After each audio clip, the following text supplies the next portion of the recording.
As the timeless wisdom goes, a picture is worth 1,000 words. Now, as we delve into the next two images, think about what interpretations do they evoke for you.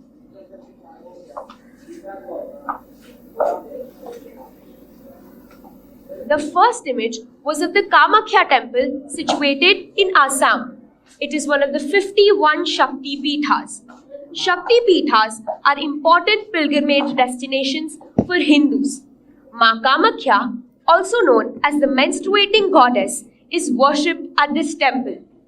In accordance to religious accounts, it is believed that this temple has a mythical womb and vagina of goddess Shakti. One of the festivals at this temple is the Ambubachi Mela, which celebrates the menstruation of the goddess. This temple is closed off for 3 days every year as a time of rest for the goddess. A temple that celebrates periods? Amusing, right? The second image was of the Raja Prabha festival from Odisha, a 3-day event that celebrates menstruation and womanhood. According to religious accounts, on these 3 days, Bhudevi, the Hindu goddess of earth, undergoes menstruation. Almost all households are beautifully decorated and adorned with swings for the recreation of women and girls. For some of you, the purpose behind displaying these images may already be apparent, while others may be still pondering. Hello, my name is Heer Desai, and thank you for being here today. Let's take a moment to revisit the two images. The first of the Kamakhya temple and the second of the Raja Prabha festival. Trust me when I say this, I was completely amused when I found out that a bleeding goddess is worshipped in our country, or that some parts of India host a full-fledged festival aimed at celebrating menstruation. However, this newfound research left me with a question. If a goddess's genitals are worshipped and celebrated, why is my period stigmatized? What is the point behind celebrating a girl's menstruation if we can't promote open conversations surrounding menstruation? This newfound research left me with multiple questions, and it prompted me to delve into researching about menstruation, its myths, taboos, and the societal stigma surrounding it.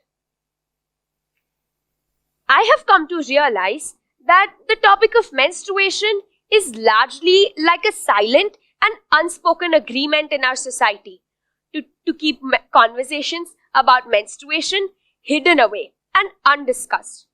Just as a silent agreement can perpetuate certain behaviors, the silence around menstruation leads for stigmas and misinformation to persist unchecked.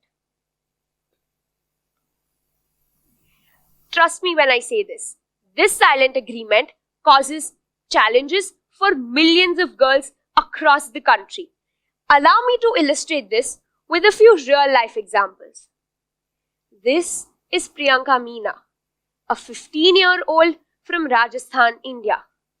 Every time that she is on her periods, she is forced to sleep outside her house in a space cornered off by a sari. She wears the same clothes and uses the same utensils every time that she is on her periods. These clothes and utensils are believed to be unclean and cannot be taken into the house even after her periods are over. Can any of us here imagine living in a small and cramped space for 5 days every single month of the year? No, right? This is Poonam from India.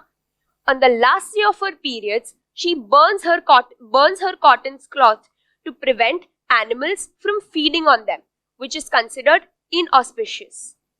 Last but not the least, this is Zainab from Yemen, who said, I always used cotton cloths, folded them and placed them in my underwear.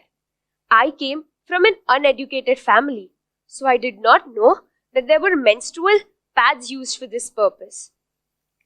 Girls and women, when on their periods, are considered impure unsanitary.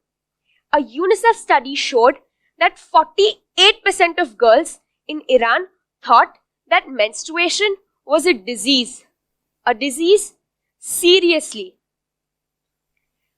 It is believed that if girls and women, when on their period, prepare, cook or serve food, it was believed to contaminate and cause sickness. How absurd, right? Since childhood, we have been taught that the color of our blood is red, right? But have you ever noticed sanitary napkin advertisements? You must have noticed the portrayal of color blue in these advertisements. Since when has the color of our blood turned to blue? Why can't advertisements show the actual color, which is red? While I understand that the color red may be triggering for some, but shouldn't advertisements strive for realism? In these ads, girls are seen smiling, running and dancing, wearing pristine white pants. But this is an utter false depiction of what millions of women actually go through on their periods. From unbearable cramps to headache, body ache, and the list goes on and on. It is time that we change this narrative and start making advertisements more authentic and real.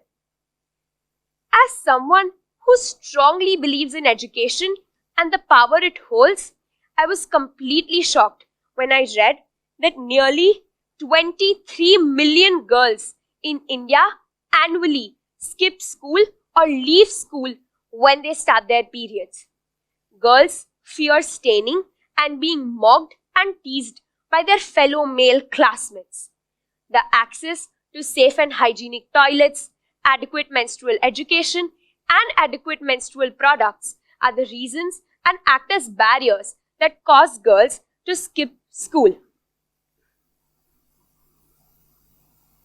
Nearly 1 in 5 American women, girls have left school early or missed school entirely because they did not have access to menstrual products. The lack of access to menstrual products due to economic factors is referred to as period poverty. Now let's assume a family of 4 members in India. The parents, a son and a daughter. Let's say that the father is a daily wage laborer who earns around rupees 180 per day. With the average cost associated with most of the menstrual products, even if we were to assume that the daughter knows what sanitary napkins are, she finds it guilty to even ask her father for the money to purchase these sanitary napkins. And this is the situation for many families across the world. For such families, it is a choice they have to make between feeding the family or purchasing sanitary napkins. According to UNICEF, around 2.3 billion people worldwide lack access to basic sanitation services, including menstrual hygiene. As a passionate social change maker, it hit me hard when I realized that there is a lack of adequate menstrual education in my community. Many girls don't even know what periods are until they hit them for the first time. This realization was a turning point for me, as it led to the establishment of Project Rakt. Rakt is a Sanskrit word that translates to the color red or blood. My mission with Project Rakt is to foster conversations regarding female reproductive health and actively work towards educating girls about periods and puberty. So far with Project Rakt, I have conducted sessions with 300 plus girls from different schools across Surat. In these sessions, I educate the girls regarding what the female reproductive system is, what are periods, how to deal with periods, alongside touching on the social and cultural aspects such as myths and taboos. As times change, it is wonderful to see individuals, governments, and organizations take steps to destigmatize menstruation. And one such country is Spain. It is the first country in Europe to offer paid menstrual leave for 3 to 5 days. This law was initially approved by the Spain cabinet in 2022. The Spain cabinet believes that this decision is momentous for women across their country by providing them with the paid absence. Upon researching, I also came across one story of our very own country, India.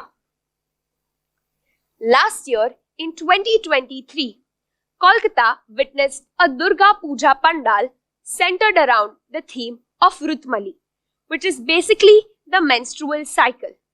Manas Roy, the creator of this theme of the Pandal, in an interview stated that today, women in India are leading the Chandrayaan 3 project, but we still see menstruation as a taboo.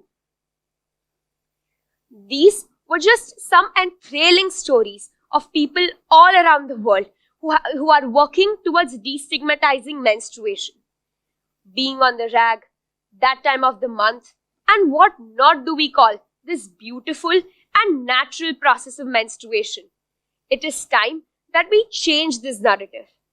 Close your eyes for a moment and imagine a world where menstruation isn't whispered about in hushed tones or hidden away in shame.